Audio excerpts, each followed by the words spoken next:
Hello, everybody, and welcome back for another round of World Talks here on TVP World. My name is Don Orla. In Moldova, presidential elections are just around the corner, coming up on October 20th. Not only will the country's pro-Western and pro-EU president, Maia Sandu, seek another 5-year term as president, but Moldovans will also be asked to vote in a referendum which will enshrine EU accession into the constitution. European Commission President Ursula von der Leyen traveled to Chișinău on Thursday to reiterate her support for the nation of 2.5 million nestled between Ukraine and Romania. Now I'd like to welcome to discuss, of course, this trip, Mariy, Heletiy, board member of NGO Resource Center. Hello, and thank you very much for joining me today on World Talks. Good afternoon. Now, why is this trip, do you think, so important to to President Ursula von der Leyen, and why is this so important for Moldovans? It is important because actually Moldova is facing very important elections and this referendum issue. Moldova is not as unified as other countries, or for example, Ukraine, according to their choice to be a member of European Union. Moldova is divided between those who support European integration and those who support more pro-Russian connections or relationships. Also, politicians influence this decision of population. Therefore, Ursula visiting Moldova, she's actually supported aspiration of Moldovan people, but also she supported Maia Sandu in these elections. So just how divided are Moldovans in terms of numbers concerning those who see their future with the West and with the European Union and those who look backwards towards Russia? If we look at the numbers, we have different data. We have polls for referendum, and they are more optimistic. But if we look at some data, they say that 46 people on this support, 46% of population support this accession, EU accession of Moldova. If you look at other data, they are higher, but we have to understand that they might include diaspora, which of course would vote in favor of the European integration. But if you look on the data for presidential candidates, Maia Sandu, as for now, has only 33% of support. And also other candidates, which are pro-Russians, there are 2 candidates potential who might be in the second round for Maia Sandu, they have about 22%, 26% of support. Therefore, we still have this very small difference between pro-European candidate and pro-Russian candidate, and we can understand that also the support of population is also very close. I mean, those who are supporting pro-Russian relationship or relationship with Russia and those who support EU integration. Okay, interesting. So the numbers are, in fact, very close. Maybe with Maia Sandu a slight advantage there in the second runoff, the second round of the runoff. But Ursula von der Leyen also announcing 1.8 billion euro in funds to be invested in infrastructure and projects that they can make money for Moldovans. Now, Moldova is not a very big country, 2.5 million people, 1.8 billion euro for, I believe it's over 3 years. That should, that should maybe win some hearts and minds. What are your thoughts?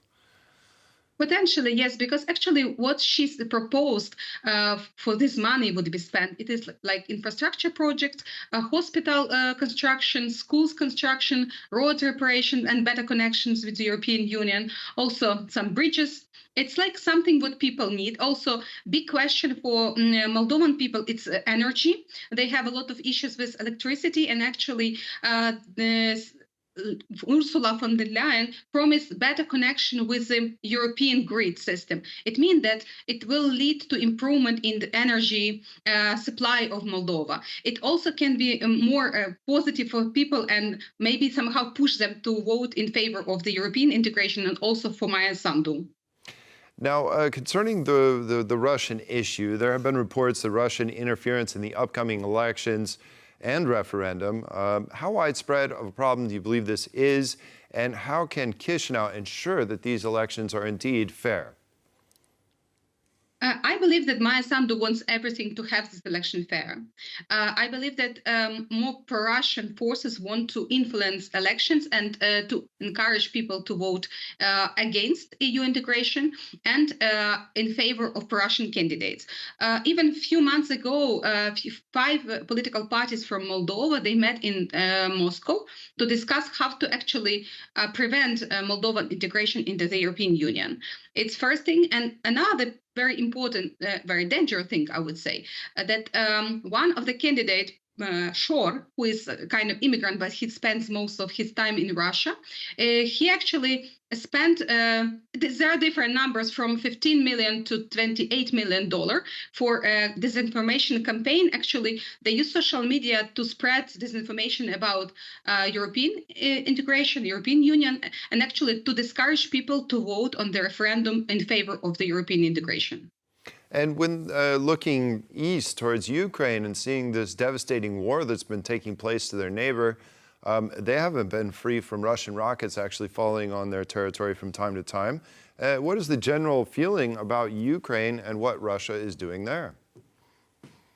Again, there are 2 groups of people. Those who support Russia and better relationship with Russia, they somehow convinced that Ukraine one day will have good relationship with Russia, and they only want this war is stopped. That's all. The another group of people, those who are pro-European, they are more supporting Ukraine, and of course they are very stressed about the war because they understand that the war affects them. First, because of missiles, but second, it is because Moldova is first neighbor of Ukraine, but also it has Transnistria. Transnistria is occupied by Russian forces, and actually, if something happened, or they would like to decide interfere into elections even on election day, they basically can do it very easily because it's very close to Chișinău from Transnistria. Now, the significance of having this referendum and enshrining an EU future in the Moldovan constitution, we've seen this in Georgia, but the current political situation there actually doesn't have the country living up to this provision in the Constitution. Just how significant is this? Should it be passed in the referendum coming up?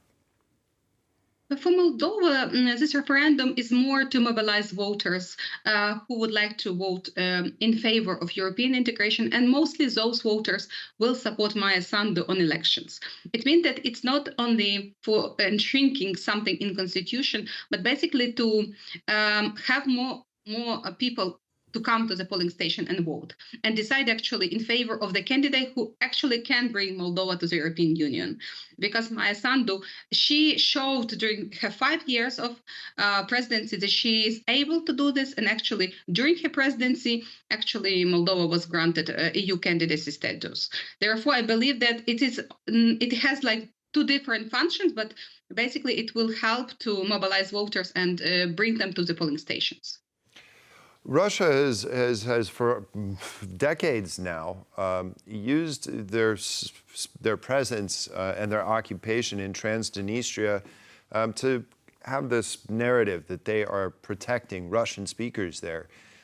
Is this still going to be a problem for Chișinău moving forward, that Russia can always say, no matter what political reforms are made in the country, that this is somehow anti-Russian, or that the pro-European government is somehow discriminating against the Russian speakers or the Russian-friendly population there? Of course, Russia can always use this, but be frank, in Moldova, there is no issue with language. A lot of people freely use Russian language in their daily life.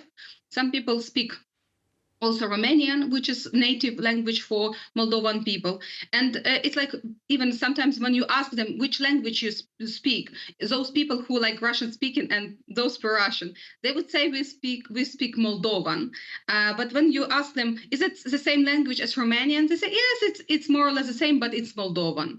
It means that there's no issue, but Russia can always use this, and it can always manipulate. Plus, we have to understand that we have not only Transnistria region, which is problematic, but also the Caucasia region, which is also very pro-Russian. And it is another problem, that another region which is easily to be manipulated to take Moldova back from the European Union.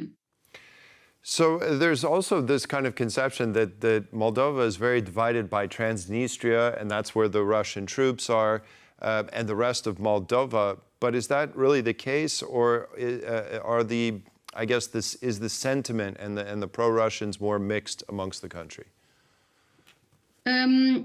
Transnistria is really separated. They have kind of own life, but still there are population which is pro-Russian inside Moldova. And actually, even for this election, a lot of expectations that diaspora will vote, that it will be mobilized and will come to the polling station and help to make this very important decision for the country. Because diaspora definitely living in the European Union wants to be in democratic country and wants Moldova to move to the European Union. And a lot of people understand that Moldova in the European Union is much more safer than it is together with Russia or similar allies. Maia Sandu will be saying in this election, trying to convince voters to vote for her. She's been in this position for 5 years. Would you say Moldovans are better off today than they were 5 years ago? And should this be a motivating factor in these elections? It is difficult. I believe that Moldova is in better shape than it was 5 years ago. It has less corruption. It has improvement in judicial system. But we have to understand that those people who are not happy with pro-democratic forces, they kind of wait for pro-Russian forces, and they will definitely would vote for those candidates.